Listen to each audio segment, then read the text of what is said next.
গত কিছুক্ষণ ধরে এবং গতকাল থেকে যে সোশ্যাল মিডিয়ায় যে ট্রেন্ডিং চলতেছে, যে পাকিস্তানি ইউটিউবারদের এবং পাকিস্তানি ইনফ্লুয়েন্সারদের, পূর্ব প্রাক্তন ক্রিকেটারদের ইউটিউব চ্যানেল, সোশ্যাল মিডিয়া হ্যান্ডেলগুলো অপারেশন সিন্দুরের সময় থেকে যখন ব্যান ছিল, ওগুলোকে কেন আবার রেস্ট্রিকশন তুলে নেওয়া হলো ওগুলো থেকে, এটা নিয়ে প্রচুর সবার মধ্যে এক রকমের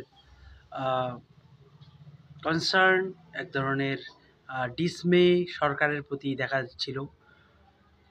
সরকার হঠাৎ করে কেন অপারেশন সিন্দুরের পরবর্তী পর্যায়ে এই রেস্ট্রিকশন তুলে নিল, এটা নিয়ে আলোচনা করা খুব গুরুত্বপূর্ণ।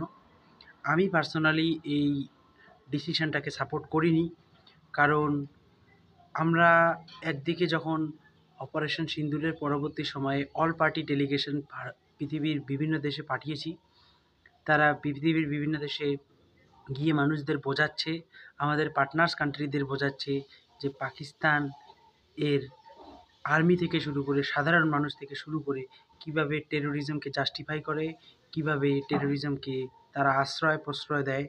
এগুলো নিয়ে যখন আমাদের ট্যাক্সের টাকায় আমাদের ডেলিগেটসদের বিদেশে পাঠাচ্ছি, 5 স্টার হোটেলে থাকতেছে, তাদের এত টাকা আমাদের ট্যাক্সের টাকায় যাচ্ছে, এবং বিশেষ করে আমাদের জম্মুর যেসব লোকেরা সেই উত্তেজনা চলাকালীন মুহূর্তে যেভাবে জীবন কাটিয়েছে, এবং যারা পেহেলগামে শহীদ হয়েছে, এবং যারা আহত হয়েছে, এবং তার সাথে আরও কয়েকজন জওয়ান এবং বিএসএফ কর্মী মৃত্যু হয়েছে, তাদের এই বলিদানের পর এবং আমাদের ট্যাক্সের টাকায় পাঠানো বিদেশে ডেলিগেশন পাঠানোর পর কোন যুক্তিতে সরকার মিনিস্ট্রি অফ ইনফরমেশন অ্যান্ড ব্রডকাস্টিংকে এই উত্তর দিতে হবে?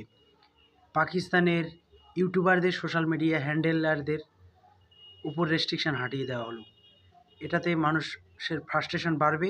সরকারের বোঝা উচিত সরকারের ডিসিশন নয়, সাধারণ মানুষের এবং ইউথদের একটা দাবি যে তাদের উপর যে রেস্ট্রিকশন লাগানো আছে সেই রেস্ট্রিকশন তুলে নেওয়া যাবে না, এবং আমরা পাকিস্তানের সাথে কোনো রকম সম্পর্ক চাই না যতদিন না পর্যন্ত তারা টেরোরিজমকে, সন্ত্রাসবাদকে প্রশ্রয় দিয়ে থাকে। আমরা কোনো দেশকে শত্রু হিসেবে দেখতে চাই না যদি সেই দেশ টেরোরিজমকে আবার প্রশ্রয় না দেয়।